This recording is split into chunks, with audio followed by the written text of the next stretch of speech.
Hoy vamos a hacer algo un poco diferente. Nos vamos a meter de lleno en la cabeza de un operador financiero.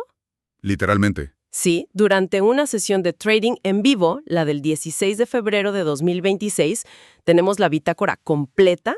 Todo. La conversación con su IA, los gráficos, los notas. Exacto. Y la misión es desmenuzar cómo se construye paso a paso una operación de alta probabilidad en el euro-dólar. Uno de los pares más complejos. Y fíjate qué dato curioso para empezar. Ese día era feriado en Estados Unidos y Japón. Eso, pues, suena a que el mercado estaría muy quieto, ¿no? Totalmente. Y ese es el primer gran desafío, ¿eh? Un mercado con poca liquidez, con poca gente, es como un río con poca agua. Puede tener corrientes extrañas. Corrientes extrañas, movimientos bruscos e inesperados. Operar en un día así no se trata de adivinar. Para nada. Entonces, ¿de qué se trata? Es más bien como ser un detective que llega a una escena del crimen muy confusa. No puedes señalar a un culpable de inmediato. Tienes que empezar a juntar pistas. Una por una. Una por una. Construir una teoría sólida y, bueno, esperar a que las pruebas la confirmen. Y la primera regla en esta investigación es nunca empezar por la víctima principal. A ver, ¿a qué te refieres? Si queremos operar el euro, no empezamos mirando el euro. No, ese es el error más común. Se empieza por el contexto, por el panorama general. En este caso, el análisis arrancó con el índice del dólar, el DXY. Y luego la libra, según veo. Y luego la libra esterlina. Son, digamos, los testigos principales. Lo que ellos nos digan nos dará las pistas más importantes para entender qué podría hacer el euro. De acuerdo, me gusta la analogía del detective. Empecemos entonces por el primer testigo, el índice del dólar.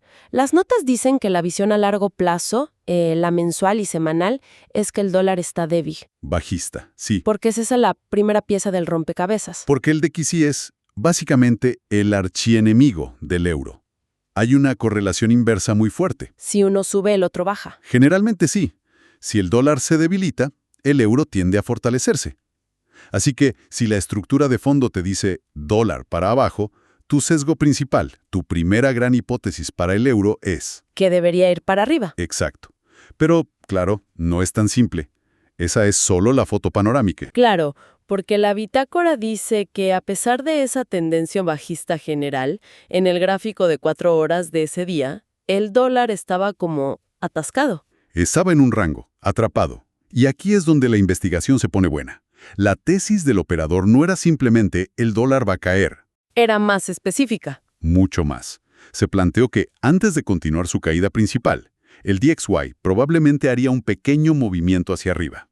Hacia arriba. Sí, para limpiar una zona de liquidez. O sea, para tocar los stop loss de los que ya estaban vendiendo, justo en un máximo anterior en 96.965. Un momento, detengámonos aquí. Si la tendencia general es a la baja, ¿por qué alguien se plantearía siquiera que podría subir aunque sea un poco? Porque así funciona la máquina. ¿No es como nadar contra la corriente? Es que justo esa es la lógica del mercado. Los grandes jugadores necesitan combustible para mover los precios. Y ese combustible es la liquidez. ¿Los stop loss de los demás? Exacto. Imagina que muchos operadores minoristas ya están vendiendo el dólar, esperando que caiga. Ponen sus órdenes de protección, sus stops, justo por encima del último máximo. Si el mercado sube un poquito y activa todas esas órdenes, se genera una cascada de compras. Compras forzadas.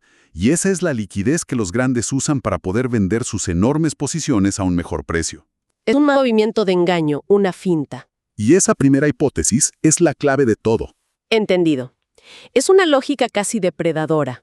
Entonces, con esa idea de una posible finta del dólar, la siguiente pista se busca en la libra esterlina. ¿Qué papel juega? La libra es el testigo que confirma la historia. En las notas se habla de una búsqueda de equilibrio geopolítico. Suena muy elegante. Es una forma elegante de decir que las monedas de las grandes economías no pueden ni dispararse de precio ni desplomarse. Y los gráficos de la libra mostraban algo muy claro.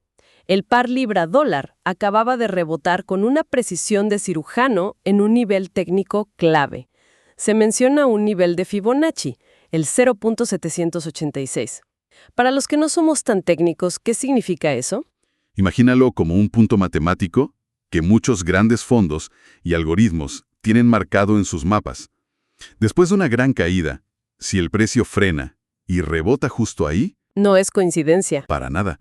Es como ver una huella gigante. Te dice que el dinero inteligente, las instituciones, están empezando a comprar con fuerza en esa zona. Es una señal de demanda institucional muy fuerte. Ok, entonces la libra es nuestro primer testigo fuerte que corrobora la historia de un dólar débil. La libra ya muestra intención de subir. Precisamente. El movimiento de la libra refuerza la tesis de que la debilidad del dólar es real. Y ahora conectamos todo. A ver, Si nuestra hipótesis principal es que el dólar va a hacer esa pequeña finta alcista antes de caer, ¿qué esperamos que hagan la libra y el euro en ese momento? pues una pequeña caída temporal. Un retroceso. Exacto. Y esa caída, esa pequeña oferta, es exactamente la oportunidad que el operador está buscando. No está improvisando, está construyendo un caso, pieza por pieza. Perfecto, el caso se está volviendo sólido. Ya tenemos el contexto del dólar, la confirmación de la libra. ¿Cómo se traduce todo esto al campo de batalla principal, al eurodólar? Aquí es donde todas las pistas convergen. La estructura del euro, igual que la de la libra, es alcista a largo plazo. Pero el concepto central que se maneja en la bitácora es el de un Judas Swing. ¿Un Judas Swing? Básicamente, el mismo movimiento de engaño del dólar, pero visto desde el otro lado. El operador lo describe como una búsqueda de combustible para poder subir. Espera, explícame mejor eso. O sea, la idea es que para que el euro suba, primero tiene que bajar a propósito, A propósito, para engañar a la gente. Suena a locura, pero es el motor del mercado. Piénsalo así, si todo mundo ya ha comprado euro esperando que suba, ¿quién queda para seguir comprando y empujar el precio más arriba? Nadie. el mercado necesita sacar del juego a los compradores tempranos. ¿Y cómo lo hace? Provocando una caída brusca, repentina. Esa caída activa los stop loss de esos compradores, que se convierten en ventas forzadas. Y ahí es donde compran los grandes. Claro, para las grandes instituciones que quieren comprar millones, esas ventas forzadas son una bendición.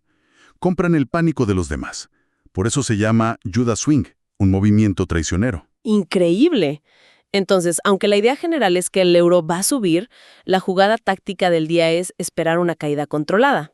Incluso se define una zona de caza, ¿cierto? Exacto. Y esto es crucial. No es esperar cualquier caída. En las notas se identifica con precisión el mínimo unos días antes, del 11 de febrero, en la zona entre 1.18100 y 1.18200. Ese es el objetivo. Ese es el objetivo perfecto para la cacería. Es un imán para el precio. Se hace una distinción fundamental entre el sesgo, que es alcista, y la entrada táctica, que paradójicamente se basa en esperar una bajada.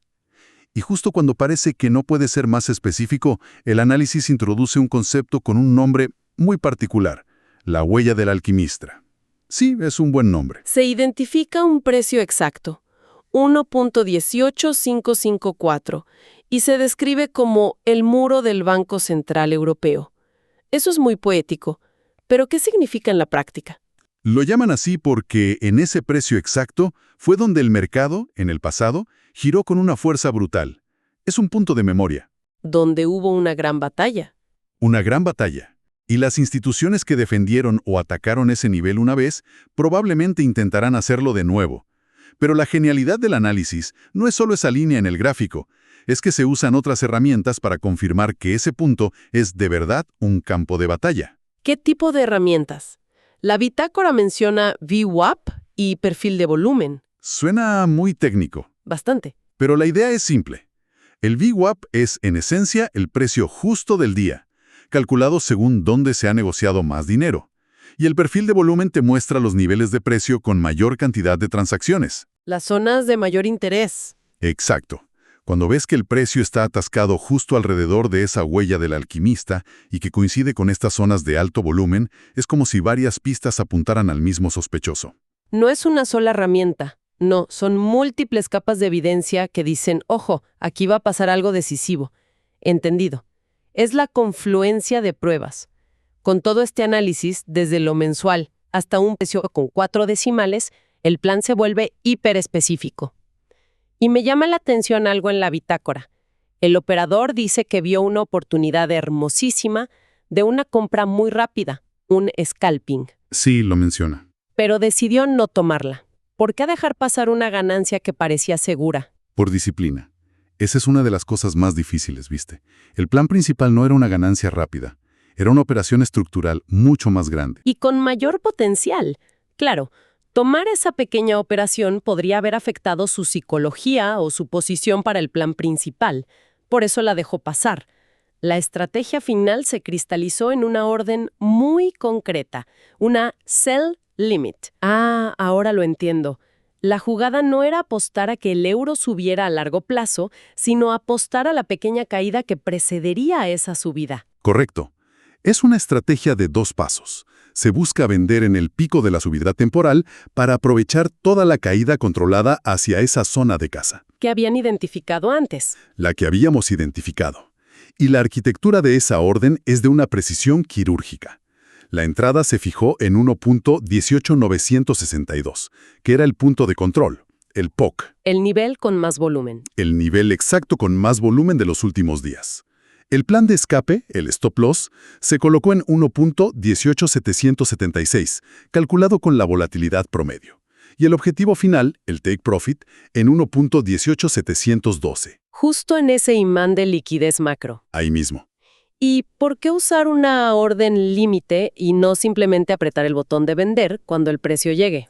Porque en un día de baja liquidez como ese, el precio puede moverse con picos muy rápidos y violentos, como un latigazo. Y te puede jugar en contra. Claro, si pones una orden de mercado, te la pueden ejecutar a un precio mucho peor. Una orden límite es una instrucción precisa. Vende a este precio exacto o no vendas nada. Te asegura mantener el plan. Es imponer control en un entorno caótico. El plan está definido, la orden está en el sistema. Y ahora viene lo más difícil, me imagino. La espera. La espera. La bitácora describe el momento de máxima tensión. El precio sube, se acerca, llega a estar a solo 4.3 pips del punto de entrada. Y de repente se da la vuelta. Cae sin activar la orden. Devastador. Eso tiene que ser increíblemente frustrante. Te confieso que, psicológicamente, es de lo más duro. Pone a prueba toda tu confianza en el análisis que hiciste durante horas. Pero aquí es donde un analista experimentado ve algo más. ¿Qué ve? Que el precio no se detuvo en un lugar al azar. Chocó con lo que se llama un breaker block, que es como una memoria de precio, una zona invisible donde ocurrió una gran batalla días atrás. Una cicatriz en el gráfico. Una cicatriz. Y esa teoría sobre la liquidez de ingeniería que mencionan después es fascinante. Sí, pero suena un poco a justificar a algo que ya pasó. ¿Cómo saber de antemano que no estaba mal calculado el punto de entrada? Es una pregunta excelente. Y es la diferencia entre ver el mercado como algo aleatorio o como un sistema diseñado. Al dejar esa mecha, ese pico, justo por debajo de la entrada, el mercado básicamente pintó un nuevo objetivo en el mapa. ¿Cómo? Por encima de esa mecha, ahora hay una nueva piscina de liquidez. Los stops de todos los que intentaron vender en ese pico. Esto convierte la zona de entrada original en un imán todavía más fuerte. O sea que la probabilidad de que vuelva a subir Aumenta. aumenta. El casi no invalida la tesis, la refuerza. ¡Qué locura! O sea, el fallo se convierta en una nueva pieza de evidencia a favor. Y para gestionar el riesgo de la espera, se establece un límite de tiempo, un interruptor de seguridad. El kill switch. Si la orden no se activa para las 4 de la tarde, se cancela todo. Exacto. Porque a esa hora, la sesión de Londres cierra y el mercado se seca por completo. El plan tiene un punto de entrada, un punto de invalidación por precio y un punto de invalidación por tiempo. Todos los cabos atados. Es increíble. Empezar con una visión de gráficos mensuales y terminar definiendo un precio de entrada con decimales, todo en un día de mercado supuestamente aburrido. Sí es. Es un trabajo artesanal. ¿Qué nos enseña esto sobre cómo procesar información tan compleja para tomar una decisión de alto riesgo? La gran lección aquí es que tomar una decisión de alta calidad no es tener una bola de cristal, es tener un proceso. Un sistema. Un proceso sistemático y riguroso. Se trata de superponer capas de evidencia como lo haría un detective. Empezar por lo macro, bajar a lo micro, analizar a los testigos como el dólar y la libra, y usar una confluencia de herramientas, no para predecir, sino para identificar zonas donde la probabilidad está abrumadoramente a tu favor. Y luego esperar. Se trata de construir una tesis, un caso, y luego tener la paciencia de un monje para esperar a que el mercado venga y la valide. Toda la sesión se basó en una idea fundamental, que los mercados no se mueven al azar, sino que a menudo son diseñados para buscar liquidez de la forma más eficiente. Y esto me deja pensando en algo más allá de los mercados. A ver. En otros sistemas complejos como la política o las estrategias empresariales, ¿cuáles son esas reservas de liquidez invisibles, esos incentivos o vulnerabilidades ocultas que realmente impulsan los grandes movimientos que solo vemos en la superficie?